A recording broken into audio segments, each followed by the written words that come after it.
ఉన్న బంగారాన్ని విడిపించి ఆ రోజు ఆన్లైన్ రేటుకే మేము కొంటాం. Sharma gold company.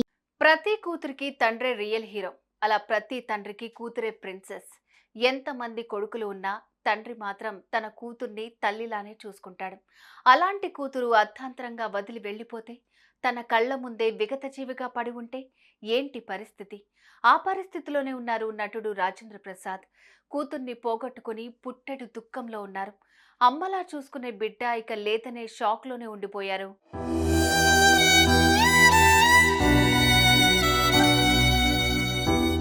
టాలీవుడ్లో నట కిరీటిగా పేరు తెచ్చుకున్నారు రాజేంద్ర ప్రసాద్.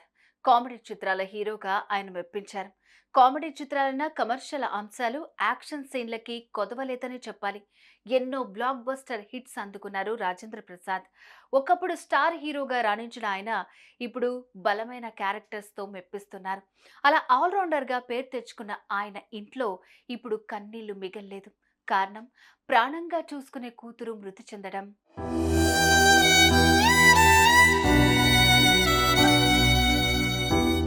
రాజేంద్ర ప్రసాద్ 10 ఏళ్ల వయసున్నప్పుడు అమ్మ చనిపోయింది. ఆ సమయంలో తాను పెద్దగా ఏడవలేదు. కానీ తల్లిని తన కూతుర్లో చూసుకుంటున్నానని పలుమార్లు ఆయన చెప్పారు. గాయత్రి అంటే తనకు ఎంతో ప్రేమ అని, పెద్దయ్యాక ప్రేమించి తనకు ఇష్టం లేని మ్యారేజ్ చేసుకుందని తెలిపారు.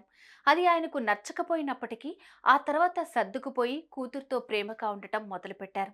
పలుమార్లు ఆయన స్టేజ్పై కూతురు గురించి గొప్పగా చెప్పారు. తల్లిని కోల్పోయినా కూడా నా బిడ్డలో చూసుకుంటున్నానని తెలిపారు.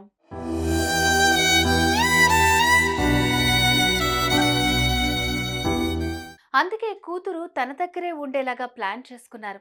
ఆమెకు 3 కోట్ల రూపాయలు ఖర్చు చేసి మరీ ఇల్లు కొనిచ్చారు. కూతురు, అల్లుడు వారి పిల్లలతో అక్కడే ఉండాలని కోరారు. అంతేకాదు, ప్రతిరోజు మధ్యాహ్నం రాజేంద్ర ప్రసాద్ ఇంటి నుంచే కూతురికి భోజనం పంపేవారు. రాత్రికి మాత్రమే వారు వండుకునేవారట. కూతురు ఏ చిన్న సమస్య వచ్చిందని చెప్పినా నేనున్నాను అని భరోసా ఇచ్చేవారు రాజేంద్ర ప్రసాద్.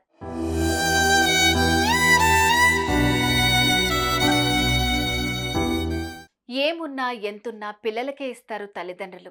అదే చేశారు రాజేంద్ర ప్రసాద్ కూడా. ఎప్పటికప్పుడు బిడ్డకు ఏం కావాలన్నా సమకూర్చారు. కానీ ఎవరు కళ్ళు పడ్డాయో ఏంటో, గాయత్రి రాజేంద్ర ప్రసాద్కు దూరం అయింది. అనంతలోకాలకు వెళ్ళిపోయింది.